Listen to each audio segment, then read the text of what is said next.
حد یہ کہ اپنے سب سے بڑے دشمن سے بھی صلح کر لیتا ہے، یعنی اپنے آپ سے۔ اسی منزل پر بصیرتوں کا نزول ہوتا ہے، دانش و بینش کو بات کھلتے ہیں، چشم ہو تو آئینہ خانہ ہے، منہ نظر آتے ہیں دیواروں کے بیچ۔ ایسے بھی محتاط لوگ ہیں جو پیکار و فشار زیست سے بچنے کی خاطر خود کو بے عملی کے حصار عافیت پر قید رکھتے ہیں۔ یہ بھاری اور قیمتی پردوں کی طرح لٹکے لٹکے ہی دیر دیر ہو جاتے ہیں۔ بعض لوگ چینی کے برتن کی طرح ٹوٹتے ہیں کہ مسالے سے آسانی سے جوڑ تو جاتے ہیں، لیکن بال اور جوڑ پہلے نظر آتا ہے، برتن بعد۔ اس کے برعکس کچھ ڈھیچ اور چپکو لوگ ایسے اٹوٹ مادے کے بنے ہوتے ہیں کہ چوئنگ گم کی طرح کتنا ہی چباؤ ٹوٹنے کا نام نہیں لیتے، کھینچنے سے کھینچتے ہیں، چھوڑے سے جاتے ہیں سکڑ۔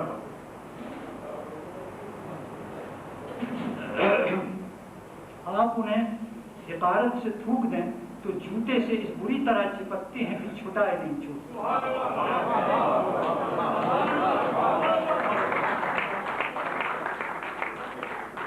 رہ رہ کر خیال آتا ہے کہ اس سے تو دانتوں تلے ہی پھلے تھے کہ پپول تو لیتے تھے۔ یہ چوئنگ گم لوگ خود آدمی نہیں پر آدم شناس ہے۔ یہ کامیاب و کامران و کامگار لوگ، یہ وہ ہیں جنہوں نے انسان کو دیکھا، پرکھا اور برتا ہے، اور جب اسے کھوٹا پایا تو خود بھی کھوٹے ہو گئے۔ وقت کی اٹھتی موج نے اپنے حباب کا تاج ان کے سر پہ رکھا اور ساتھ ایک گزراں نے اپنے تخت رواں پہ بٹھایا۔ اور کچھ ایسے بھی ہیں کہ کار کے بن اسکرین کی مانند ہوتے ہیں، ثابت و سالم ہیں تو سینہ عارف کی طرح شفاف کہ دو عالم کا نظارہ کرے، اور یکایک ٹوٹے تو ایسے ٹوٹے کہ نہ بال پڑا، نہ درکے، نہ تڑکے، یک بار کی ایسے ریزہ ریزہ ہوئے کہ نہ عارف رہا، نہ دو عالم کی جلوہ گری، نہ آئینے کا پتہ کہاں تھا کدھر گیا، نہ حذر رہا نہ خطر رہا، جو رہی تو بے خبری۔